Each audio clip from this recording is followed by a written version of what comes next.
Hello everyone. Today I will talk about how cities grow. Specifically, I am going to be focusing on how political institutions and policies directly affect urban concentration by determining the ability to favor one city, such as a national capital, and thus create imbalances in opportunities available in rural and urban areas.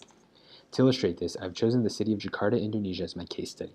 Jakarta is the largest metropolitan in Southeast Asia with an overall population that has increased by 100 times from about 100,000 in 1900 to over 10 million as of 2014. Anyone who has ever been there understands the extent of urbanization and concentration of Jakarta. According to an index created by Castrol, Jakarta was deemed the world's most congested city, and experts expect another 7 million to migrate to the city over the next 15 years. Drivers stop an average of 91 times per day, and public transit only serves 56% of trips made by commuters. But why do people keep coming if Jakarta is this crowded? Part of the answer can be traced back to the policies of President Suharto's authoritarian regime in the second half of the 20th century. When Suharto came to power in 1967, Indonesia's literacy rate was 40%, absolute poverty rate was 65%, and inflation was at 650% per year. Indonesia also suffered from food shortage, forcing it to import 1.5 million tons of rice per year. Suharto's solution to the problem was modernization through centralization and capital-intensive programs to accelerate development. Indonesia under President Suharto was one of the most centralized countries in the world, with more than 90% of public revenues and expenditures going through the central authorities in Jakarta. Even when Indonesia opened up foreign investment, nearly every aspect of the economy stemmed from Jakarta, and the city became the primary growth machine of Indonesia. The rate of economic growth of Jakarta became closely associated with the rate of economic growth of Indonesia. Before 1988, state banks dominated the banking sector, and 90% of loans in Indonesia came from banks in Jakarta. This severely limited the ability for those outside of Jakarta to obtain loans for domestic investment. According to AIDS and Glasser, centralized power and government expenditures leads to centralized urban populations and dictatorships, or in this case Suharto, freely exploiting the wealth of the outer nations. Under Suharto, former Technology Minister Habibie said that the future of Indonesia is dependent on our ability to exploit the potential of Papua. Indonesia has long suffered from an inherent imbalance between its densely settled heartland of Java, Bali, and Madura, where over two-thirds of its 250 million people currently reside, and its more lightly inhabited outer islands, which produce the bulk of the nation's foreign exchange earnings from oil, gas, minerals, and other commodities. Under Suharto, substantial profits generated from the natural resources of Papua in forestry, mining, and oil were mostly repatriated to Jakarta. Only a fraction of the money ever went back to the province. The government's exploitation of resources greatly contributed to the increase in regional disparities and underdevelopment of Indonesia's outer regions. Although national GDP grew annually by 7.1% and the poverty rate decreased from 65% to 11.3%, great inequality arose. As Jakarta became the country's political, economic, intellectual, and modern cultural center, it became a magnet for migrants seeking economic opportunities. Jakarta's GDP per capita was twice that of the national average, and from 1966 to 1970, its economy grew 2% faster than the national average. Characterized by crony capitalism and nepotism, every sector and industry from manufacturing to oil to agriculture to transportation all had a direct connection to the Suharto family. The only way to be successful in business was to be as close to the president as possible. Restrictions in capital markets, export-import markets, and licensing of production rights all favored firms that located themselves in the national capital. Although Suharto opened the country up to foreign investment, to get through the bureaucratic red tape, companies had to enlist the aid of a Suharto crony in exchange for equity in the enterprise. For example, when Kia Motors wanted to build cars in Indonesia, Suharto's son Tony demanded and received 70% equity. Those who wanted to establish big businesses in Indonesia knew they had to follow the 5 Ds: datang, duduk, dengar, diam, duit, or directly translated to come, sit, listen, silence, money.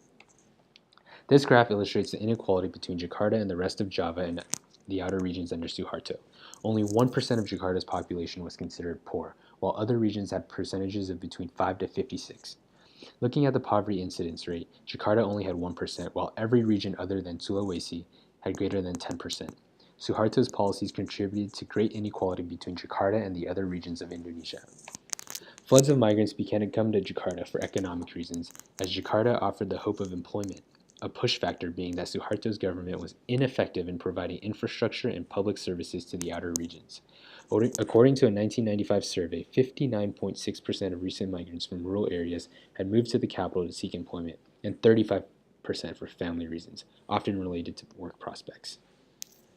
In addition to centralization, agricultural reform also directly affected rural-urban migration in Jakarta. In Indonesia, rice is more than a staple. It dominates the political economy of the country. Indonesians eat it every single meal, and there's a saying in Indonesia that goes, if you haven't had rice, then you haven't had a meal yet. In 1967, Suharto created Bulog, the National Logistics Agency, to maintain the stability of prices, giving Bulog the sole authority to purchase and set price ceilings for rice. Because Bulog was able to fix prices, this meant that urban dwellers were able to purchase their basic food at below market prices, and farmers were forced to sell their product for less than what it was worth. Hence, there was a strong incentive to shift to urban living rather than remaining in agriculture. To curtail migration in 1970, the central government tried a few different policies. First, it declared Jakarta to be a closed city, where only a limited number of migrants were allowed in. Migrants to Jakarta were obliged to register with the city government and to deposit a sum equivalent to their return fare to their home villages. 6 months after registration, if migrants could not prove that they were employed and had housing, they were given a one-way ticket back to their places of origin. The government had hoped that the policy announcement and periodic deportation of migrants would act as a tool to discourage new migrants. However, this approach was too difficult to administer. In 1985 alone, Jakarta reportedly received 250 migrants per day. The government of Indonesia also tried a program called Transmigrasi, the largest resettlement program in the world. The program resettled more than 5 million people to the outer islands. Its goals were to achieve a more balanced demographic, alleviate poverty by providing land and new opportunities, and to exploit more effectively the resources of the outer islands. However, this program turned out to be a disaster as extensive deforestation occurred and ethnic conflicts arose. The World Bank Development Report in 2009 on factor mobility and migration noted that while the flow of capital can move quickly, labor by contrast tends to be less mobile for cultural and linguistic reasons. Relative to capital, labor is subject to more political restrictions and to various barriers. With over 17,000 islands, all of the world's major religions, roughly 400 languages, and over 300 ethnic groups, Indonesia is one of the most diverse nations in the world, making such assimilation quite difficult, not to mention the resentment caused by the economic and ecological impact of transmigration. In the face of unrest at the Madurese transmigration site in West Kalimantan in 1997, an attack by a Madurese against 2 local Dayaks sparked riots, leaving 5 dead, 9 injured, and dozens of homes burned. Also, most transmigrants had either equal or lower skills and education levels as the locals, meaning they often competed with each other for land and jobs. Suharto's centralized policies created push factors for those living in rural areas. People moved for economic reasons, and the problem was also the quality of migration. The greater migration of people to Jakarta and other regions was not accompanied with the talent that was necessary to take advantage of agglomeration benefits.